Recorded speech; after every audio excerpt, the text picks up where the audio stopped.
কত্থক নামটা শুনলেই চোখের সামনে ভেসে ওঠে ঘুঙুরের শব্দ আর অসাধারণ মুদ্রার ছবি।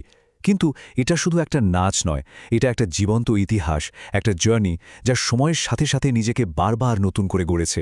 চলুন আজ আমরা কত্থকের সেই অসাধারণ যাত্রাপথটা একটু ঘুরে দেখি, মন্দিরের পবিত্র প্রাঙ্গণ থেকে শুরু করে আজকের জমকালো বিশ্বমঞ্চ পর্যন্ত।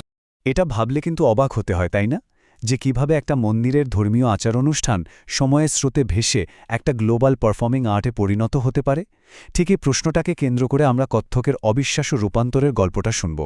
আচ্ছা, শুরুতেই চলুন এর নামের মানেটা একটু জেনে নিই। কত্থক শব্দটা এসেছে সংস্কৃত শব্দ কথা থেকে। এর মানে হল গল্প। সোজা কথায় কত্থক মানে হল গল্পকারের নাচ। এই নাচের প্রত্যেকটা মুদ্রা, প্রত্যেকটা পদক্ষেপে যেন একটা করে গল্প বলা হয়। তো এবার চলুন একদম গোড়ার কথায় ফেরা যাক। কত্থকের শুরুটা কিন্তু কোনো ঝলমলে মঞ্চে হয়নি। এর জন্ম হয়েছিল উত্তর ভারতের প্রাচীন সব মন্দিরে, ঈশ্বরের প্রতি ভক্তি আর ভালোবাসা জানানোর একটা মাধ্যম হিসেবে। মানে ভাবুন তো একবার, কত্থকের প্রথম শিল্পীরা ছিলেন আসলে মন্দিরের পূজারী। তাদের বলা হতো কথাকার। তারা নাচ, গান আর অভিনয়ের মাধ্যমে রামায়ণ, মহাভারতের মতো পৌরাণিক গল্পগুলোকে সবার সামনে জীবন্ত করে তুলতেন। তাদের পরিবেশনা ছিল এক কথায় ঈশ্বরের জন্য এক আরাধনা। এরপর এলো ভক্তি আন্দোলন, আর এটাই কত্থকের ইতিহাসে একটা নতুন মাত্রা যোগ করল।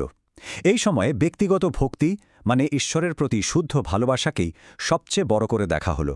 মীরাবাই বা সুরদাসের মতো সাধুরা তাদের কৃষ্ণ প্রেম প্রকাশ করার জন্য এই কত্থককেই বেছে নিলেন, আর এর ফলে এই শিল্পটা সাধারণ মানুষের অনেক অনেক কাছে চলে। আচ্ছা, এরপর যা হলো তা কিন্তু বেশ নাটকীয়। কত্থকের ইতিহাসে একটা বিরাট পরিবর্তন এলো। মন্দির থেকে এই নাচটা সোজা চলে গেল রাজদরবারে, আর সেখানে এর রূপ আর চরিত্র দুটোই আমূল বদলে গেল। ভারতে যখন মুঘল সাম্রাজ্য এলো, তখন কত্থকের ইতিহাসেও একটা নতুন অধ্যায় শুরু হলো। মুঘল শাসকরা ছিলেন শিল্পের দারুণ সমজদার। তাদের রাজদরবারে এসে কত্থক একটা নতুন রাজকীয় চেহারা পেল। এর সাথে মিশে গেল পারস্য আর মধ্য এশিয়ার নাচের প্রভাব, যা একে করে তুলল আরও অনেক বেশি পরিশীলিত আর স্পেকট্যাকুলার। এই পরিবর্তনটা ঠিক কতটা বড় ছিল তা একটু দেখা যাক। একদিকে মন্দিরের কত্থক, যার উদ্দেশ্য ছিল ঈশ্বরকে ভক্তি জানানো, আর অন্যদিকে দরবারের কত্থক, যা হয়ে উঠল রাজা বাদশাদের জন্য নিখুঁত বিনোদনের মাধ্যম।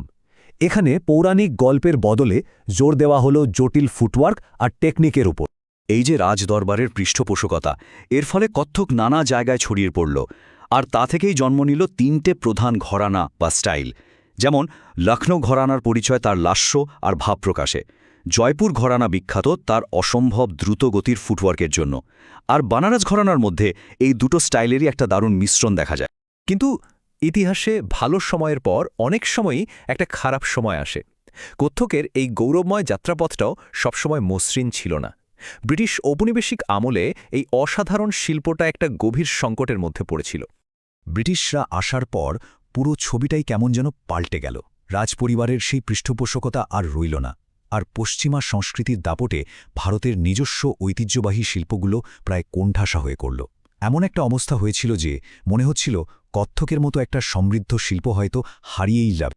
কিন্তু এত কিছুর পরেও কত্থক কিন্তু হারিয়ে যায়নি। এটাই তো এই শিল্পের সবচেয়ে বড় শক্তি। কয়েকজন নিবেদিতপ্রাণ শিল্পী নিজেদের জীবনের সবটুকু দিয়ে এই শিল্পকে বাঁচিয়ে রেখেছিলেন।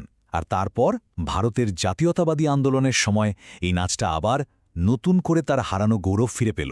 আর এই ফিরিয়ে আনার পেছনে যাদের অবদান অনস্বীকার্য, তারা হলেন পণ্ডিত বিন্দাদিন মহারাজ, শম্ভু মহারাজ এবং সিতারা দেবীর মতো কিংবদন্তীরা।